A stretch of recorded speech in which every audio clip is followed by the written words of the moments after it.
যোৰহাট মাজুলী দলং যোৱাকালি নিবেদা আহ্বান কৰা হৈছে। এই নিবেদা আহ্বান কৰা সেই প্ৰচেষ্টা কৰাৰ কাৰণে অসমৰ জনপ্ৰিয় মুখ্যমন্ত্ৰী ডক্টৰ হিমন্ত বিশ্ব শৰ্মাদেৱ, ভাৰত চৰকাৰ কেন্দ্ৰীয় মন্ত্ৰী নীতিন গাডকাৰী ডাঙৰীয়াক মই সঁচাকৈ ধন্যবাদ দিব লাগিব। আমাৰ মুখ্যমন্ত্ৰী ডাঙৰীয়া নেৰানেপেৰা ভুলত এই যোৱাকালি নিবেদা আহ্বান কৰা হৈছে। মই ক'ব বিচাৰোঁ, আমাৰ মাননীয় মুখ্যমন্ত্ৰী ডাঙৰীয়া যিধৰণে কথা দিয়ে এইমতে কথা ৰাখে, সকলোৱে জানে। মাজুলীত এনে অৱশ্যয় লগাই বিৰোধী দলে যে দলং নহ'ব এইধৰণে কথা বুলিয়াইছিল। কাৰণ আতি বছৰ নোহোৱা কাম যিধৰণে যোৰহাট মাজুলী দলঙৰ কাৰণে এটা সময়ত সত্ৰ অধিকাৰ যাত ছাত্ৰ সংগঠনসকলে যোৰহাট মাজুলী দলঙৰ কাৰণে যথেষ্ট সংগ্ৰাম কৰিবলগীয়া হৈছিল। আমাৰ চৰকাৰ দিনত কোনো সংগ্ৰাম কৰা নাছিল। সংগ্ৰাম নকৰাকৈ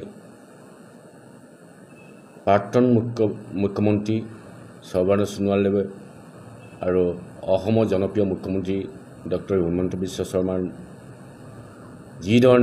যি প্ৰচেষ্টাত আজি যোৰহাট মাজুলী দলং, দোনাগুৰি দলং, ডিব্ৰুগড়ৰ পৰা মাজুলীত আহিব পৰাকৈ টুলেন ৰাস্তা দিয়া হ'ল আৰু গলিয়ে গলিয়ে পকা ৰাস্তা দিয়া হ'ল,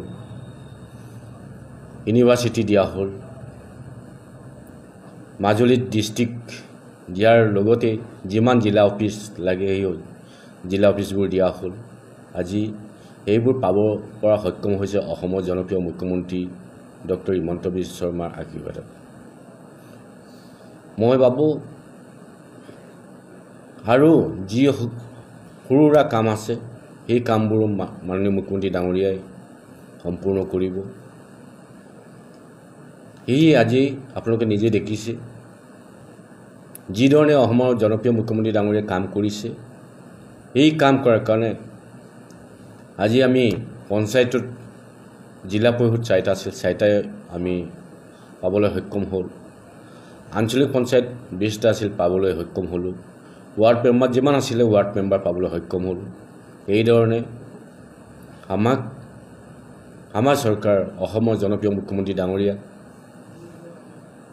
মাজুলী ৰাইজে সকলো দেখুৱাই দিছে যে আপোনাৰ লগত আমি আছোঁ আৰু কাম কৰি যাবৰ কাৰণে, আৰু আমাৰ মাজুলী ৰাইজে তেখেতক আশীৰ্বাদ দিছে আৰু আশীৰ্বাদ দি যাব।